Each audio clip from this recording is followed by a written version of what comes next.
Puntuación estandarizada. Son el puntaje estandarizado que indica cómo una puntuación se compara con la puntuación media en la variable. Medidas de posición.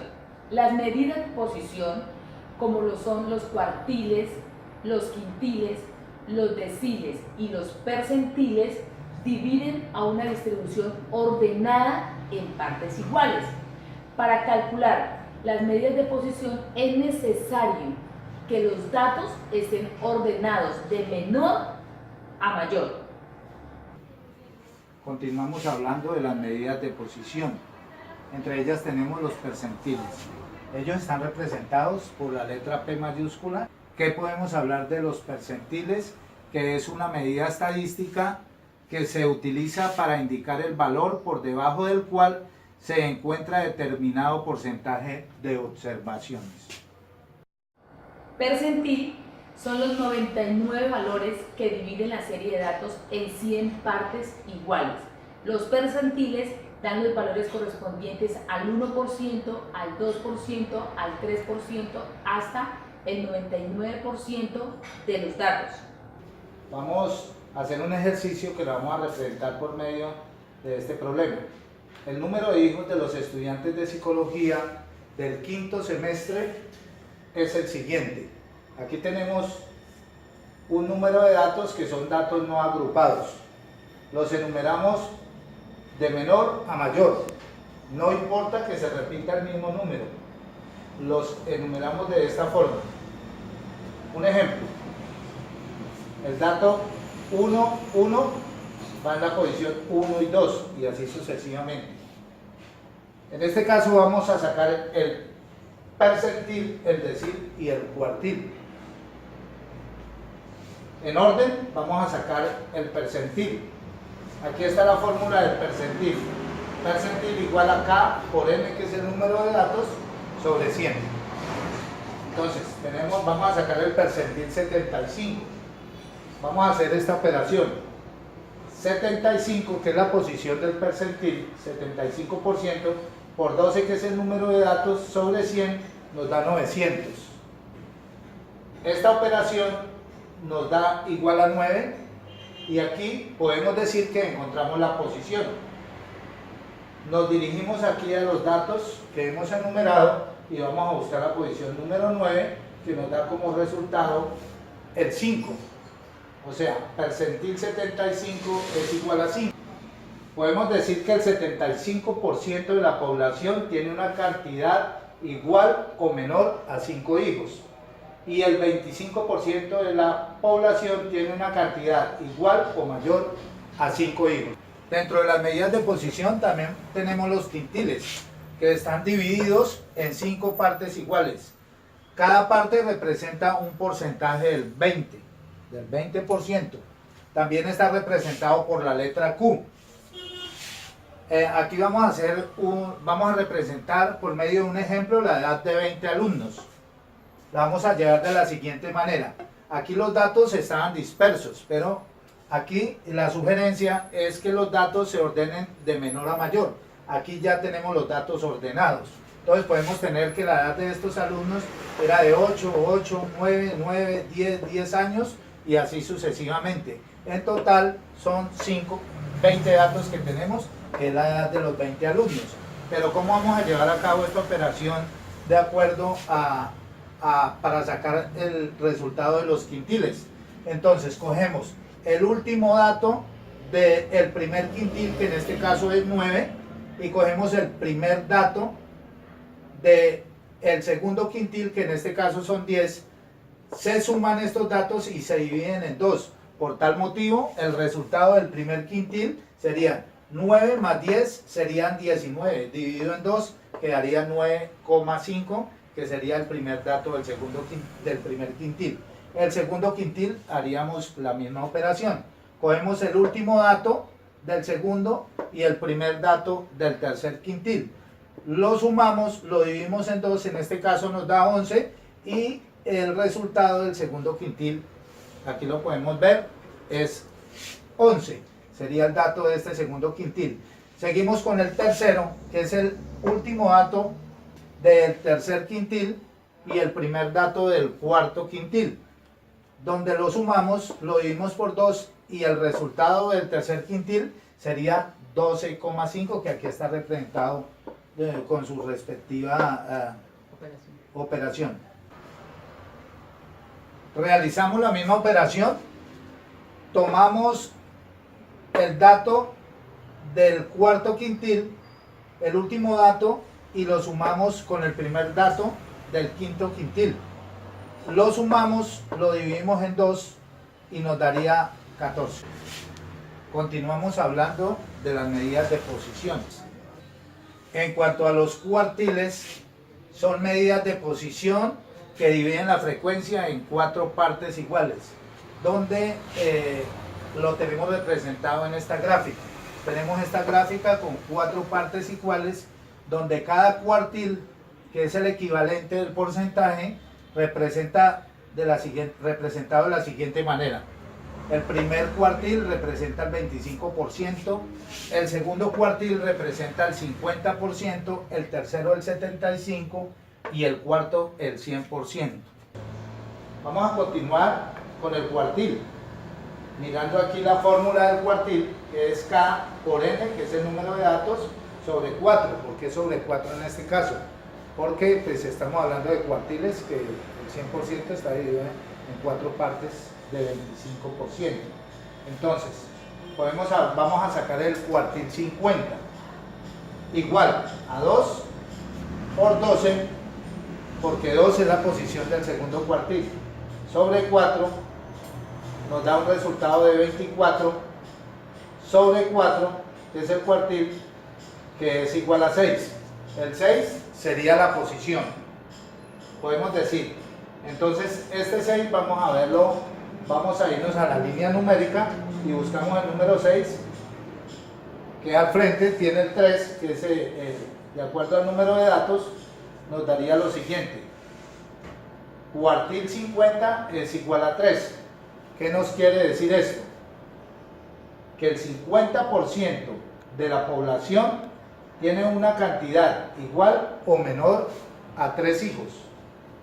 Y el 50% de la población tiene una cantidad igual o mayor a 3 hijos. Entre ellas tenemos los deciles. Corresponden a los 9 valores que dividen a estos en 10 partes iguales, es decir, el 10%, el 20%, el 30%, así sucesivamente hasta el 90%. Los deciles se designan de 1, de 2, de 3, de 4, de 5, de 6, de 7, de 8, hasta llegar al de 9. Y cada dato representa un décimo de la población. Podemos ver aquí, y vamos a enumerarlos: 1, 2, 3, 4, 5, 6, 7, 8, 9 y 10. A continuación vamos a sacar el decil 80, ¿sí? Que sería la posición 8. En este caso vamos a ver la fórmula, ¿no? Decil 8 lo multiplicaríamos por el número de datos, que es 12, nos da sobre 10, porque estamos hablando de deciles, y este resultado nos daría 96 sobre 10, igual a 9,6. Este resultado de 9,6 lo aproximamos a 10, que nos indicaría la posición. Podemos resumir que decil 80 es igual a 6. ¿Por qué? Porque nos vamos a los datos numéricos y aquí nos daría que la posición 10 sería 6. ¿Qué nos quiere decir esto?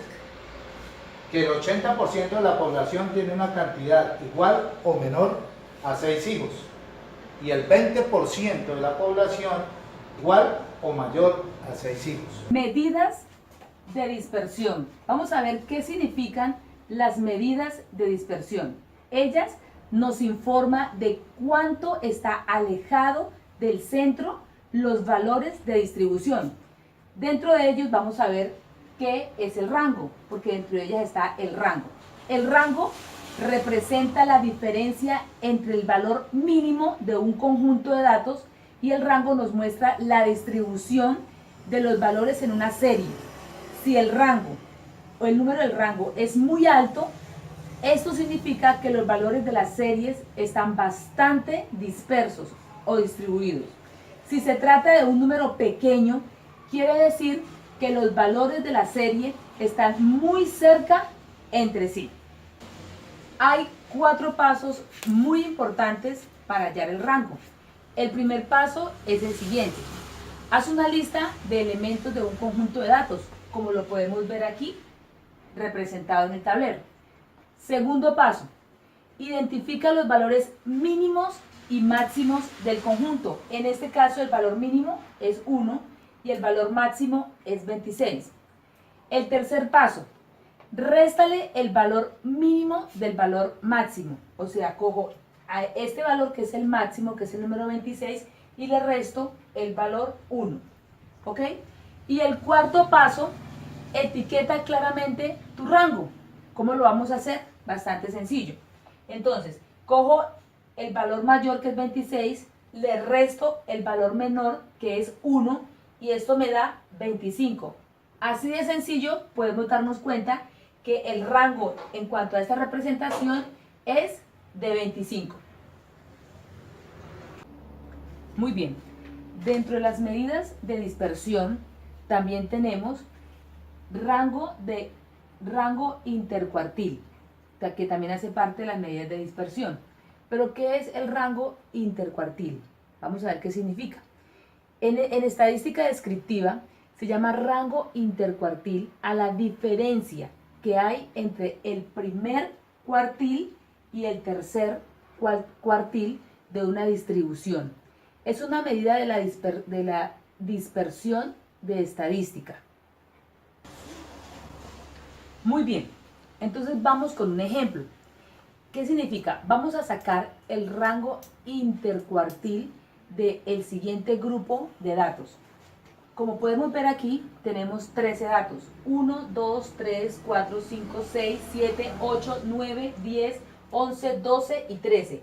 Por eso colocamos aquí n igual a 13. Entonces, primero que todo, vamos a organizar los datos de menor a mayor, como lo tenemos aquí organizado. Aquí ya lo hemos organizado de manera concreta y vamos a, como estamos tratando el tema de intercuartil, entonces vamos a agruparlos, ¿ok? Entonces aquí, el cuartil 1 equivale a estos 4 primeros números, el cuartil 2 equivale a los 3 números siguientes, el cuartil 3 equivale a los 3 y el cuartil 4 equivale a los 3 últimos números. En este caso, 8, 10 y 11. El cuartil 1 es igual al número de datos que equivale al 25%. O sea, cuartil 1 es igual a 13, que es el número de datos, por el 0,25, que es el valor del cuartil, del primer cuartil, que si lo hacemos en sus calculadoras, este valor me da 3,25. O sea que este es igual al cuarto dato. ¿Qué significa esto? Que el cuartil número 1 es igual a 4. Continuamos con el cuartil número 2. El cuartil número 2 es igual al número de datos que equivale al 50%. O sea, cuartil número 2 es igual a 13. 13 es el número de datos. 0,50 es el valor del cuartil número 2. Si lo hacemos en la calculadora, esto es igual a 6,5. Esto es igual al séptimo dato y podemos decir que el cuartil número 2 es igual a 5. El cuartil número 3 es igual al n, que es número de datos, que equivale ese cuartil, el número 3, al 75%. ¿Qué significa esto? Que el cuartil número 3 es igual a 13, que es el número de datos, el que vemos aquí, que ya lo hemos explicado, por el 0,75, que es el valor del cuartil, que si lo hacemos en la calculadora, esto nos da 9,75, que es igual al décimo dato.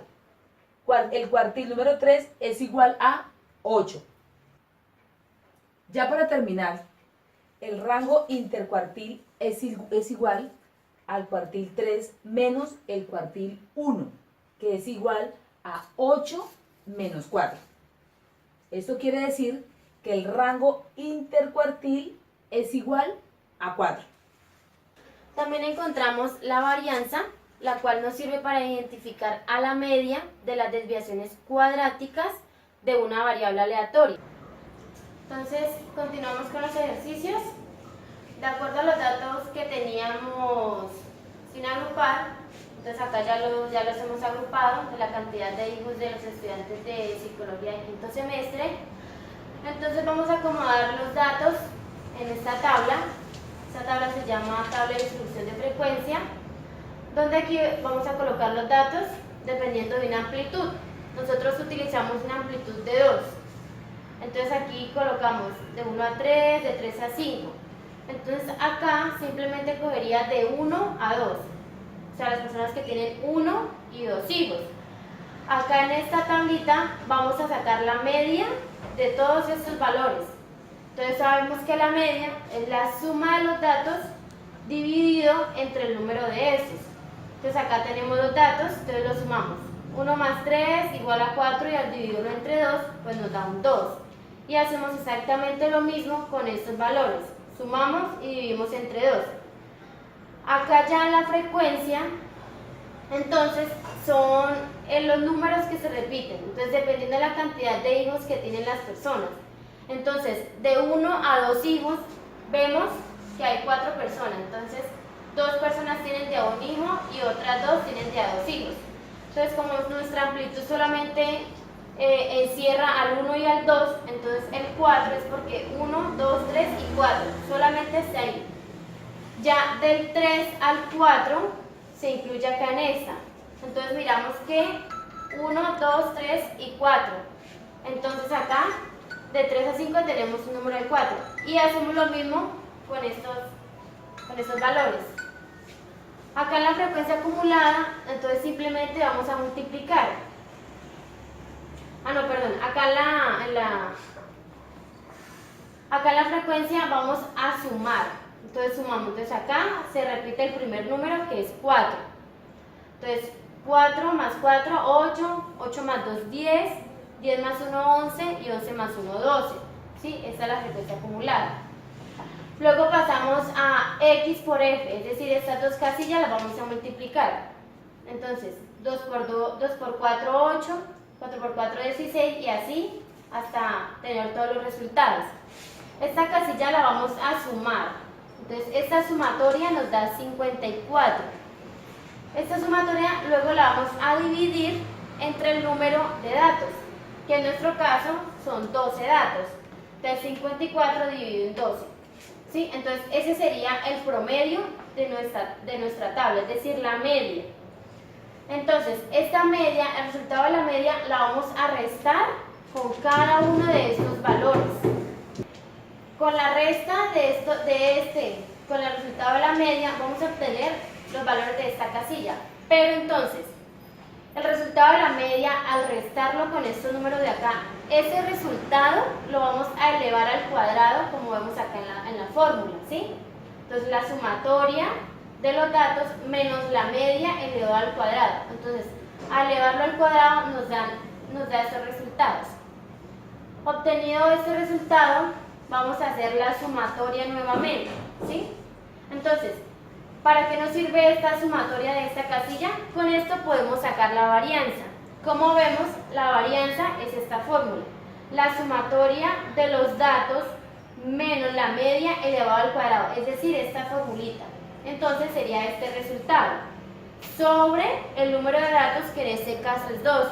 Entonces la sumatoria aquí de esto nos dio 51,25, es esta misma. Entonces la dividimos sobre el número de datos. Esto nos da un valor de 4.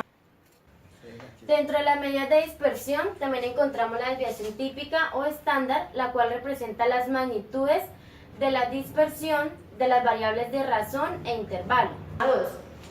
Entonces, una vez obtenida la varianza, es fácilmente que podamos obtener la desviación, porque la desviación es la raíz cuadrada de esta fórmula de acá, ¿sí? Entonces sería la raíz cuadrada de la sumatoria de los datos menos la media elevado al cuadrado sobre el número de datos. Entonces, como ya tenemos este resultado, simplemente lo que hacemos es sacarle la raíz cuadrada, ¿sí? Entonces 4,2 nos da un resultado de 2,04, que sería la desviación típica o desviación estándar. 3. Entonces empezamos a despejar. Esta sumatoria es esta misma de acá, ¿sí? De esta casilla. En este caso, 228,35 sobre número de datos que es 12 por la desviación estándar a la 3, ¿sí? Entonces, despejamos. La desviación estándar a las 3 nos da este resultado. Entonces, seguimos despejando. El valor de arriba lo dejamos exactamente igual. Aquí ya hacemos la operación de la multiplicación. Entonces, esto nos da este resultado. Seguido hacemos una división para ese resultado restarlo con el 3. Entonces, nos da esto menos 3, ¿sí? Entonces, esa resta nos va a dar este resultado. Entonces quiere decir que nuestra simetría nos dio negativa, ¿cierto? Menos 0,76. ¿Qué significa? Que al dar negativo, la cantidad de datos, la mayor cantidad de datos, se concentra sobre la media. A continuación vamos a hablar de las medidas de distribución. ¿Qué son las medidas de distribución? Las medidas de distribución nos permiten identificar la forma en que se separan o se aglomeran los valores de acuerdo a la representación gráfica. Coeficiente de asimetría. ¿Qué es coeficiente de asimetría? Son indicadores que permiten establecer el grado de simetría o asimetría que presenta una distribución de probabilidad, una variable aleatoria, sin tener que hacer su representación gráfica. Vamos a llevar este ejemplo en representación de una medida de distribución de coeficiente de simetría, de asimetría. Aquí tenemos en el ejemplo la curva simétrica negativa, donde podemos ver la relación de la curva negativa. En esta parte tenemos la curva simétrica positiva y la representación de simetría la tenemos en la curva simétrica, donde está el equilibrio de la simetría. Bueno, entonces continuamos. Para hallar la simetría, nuevamente nos vamos a la casilla de donde sacamos la media, ¿sí? Entonces, ese valor que nos dio la media, y les recuerdo, es la sumatoria de los datos dividido entre el número de los mismos, que en este caso es 12, ¿sí? Entonces, esa media la vamos a restar nuevamente con los datos que están acá, ¿sí? ¿Qué vamos a hacer? Entonces, restamos y ese resultado lo vamos a elevar a la 3, ¿sí? Acá en la primera casilla, es decir, multiplicamos 2 veces el mismo valor. En esta multiplicamos 4 veces el mismo valor y en esta vamos a multiplicar 3 veces ese mismo valor, es decir, el resultado de la resta de esto menos la media, ¿sí? Entonces, al hacer las operaciones, obtenemos estos resultados. Nuevamente, hacemos la sumatoria de estos datos. Esta sumatoria nos sirve para despejar la fórmula de la simetría, que significa la sumatoria de los datos menos la media elevado a la 3 sobre el número de datos por la desviación, pero elevado esta vez a la 3 también. Y por último, menos. Con esta casilla de acá vamos a obtener el resultado o el procedimiento de la kurtosis, ¿sí? Entonces la kurtosis es esta fórmula. La sumatoria de los datos menos la media elevado al cuadrado sobre los datos por esta desviación típica, pero elevado a la 4. Todo esto menos 3. Entonces, ¿cómo hacemos para obtener estos resultados de esta casilla? Nos devolvemos nuevamente al resultado de la media que obtuvimos de esto. Entonces, esa media la restamos nuevamente con esto y ese valor lo elevamos a la 4, ¿sí? Lo elevamos a la 4. O simplemente, para que sea más sencillo, los valores de acá lo elevamos al cuadrado y ya nos darían estos resultados. Una vez obtenida esta casilla, vamos a hacer una sumatoria, ¿sí? que esa sumatoria nos sirve para poder despejar la fórmula de la kurtosis. Esta misma formulita acá es esta, ¿sí? Entonces la sumatoria de los datos menos la media elevado a la 4 sobre n, que es los datos, el número de datos, por la desviación estándar a la 4 menos 3. Entonces la sumatoria en primer lugar es esta, 1109,3. Luego acá 12, porque es el número de datos que tenemos, por 2,04, es decir, la desviación típica. Esa desviación típica la vamos a elevar a la 4. Entonces aquí empezamos a despejar. Acá dejamos igual, acá abajo, acá, perdón. Acá entonces, acá sacamos la cuarta de la desviación típica. Nos da este resultado, ¿sí? Entonces ya luego hacemos la multiplicación de 12 por este. Nos da este valor y arriba dejamos igual, ¿sí? Entonces hacemos la división, esta división nos da este resultado y luego por último hacemos la resta del menos 3, porque siempre debemos hacer primero esta parte de acá. Entonces esa resta nos da 2,34, es decir que nuestra kurtosis nos dio positiva. ¿Qué significa esto? Que en la gráfica nuestra kurtosis sería leptocúrtica, porque está más empinada hacia arriba. En el caso de que nuestra kurtosis fuera, los datos estuvieran más concentrados hacia la mitad, sería mesocúrtica. Y en caso de que los datos nos dieran negativos, que estuvieran por debajo, sería platica. ¿Qué son las medidas de tendencia central? Las medidas de tendencia central son medidas estadísticas que pretenden resumir en un solo valor un conjunto de valores.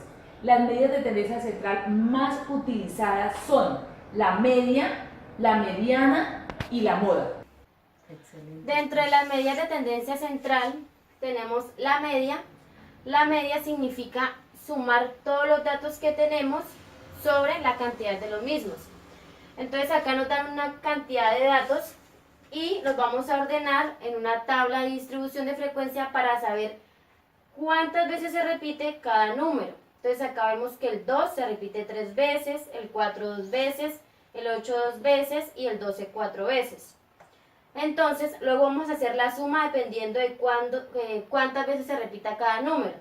Entonces el 2, como se repite 3 veces, multiplicamos 2 por 3, 6. Y así sucesivamente hacemos con todos los datos. Nos da un valor de 78 dividido entre 4, que es el número de los datos. 1, 2, 3 y 4. Entonces, acá en la media nos da un valor de 19.5. Dentro de la mediana debemos encontrar cuál es el número que se encuentra en la posición central de estos datos. Entonces debemos realizar el mismo procedimiento del ejercicio anterior. Entonces agrupamos los datos dependiendo de la cantidad de veces que se repite cada uno, hacemos la sumatoria y vemos que nos da un número 11. Quiere decir que la cantidad de datos es un número impar. Como es impar, simplemente buscamos cuál es el que está en el medio de estos, nos damos cuenta de que es el 4. Si la cantidad de datos fuera par, debemos buscar los dos números que tengan dos posiciones centrales. Entonces, ejemplo, si los dos centrales fueran 8 y 4, realizamos una suma entre estos dos y lo dividimos entre 2 para saber cuál es la mediana. Pero en este caso, como es impar, nos da un 4. Otra medida de tendencia central que encontramos es la moda. En la moda simplemente vemos cuál es el número o el dato que se repite más veces. Entonces revisamos dentro de la tabla de frecuencia que realizamos cuál es el número que se repite más veces. Nos damos cuenta que el 12 se repite 4 veces, es decir, que es el que se repite más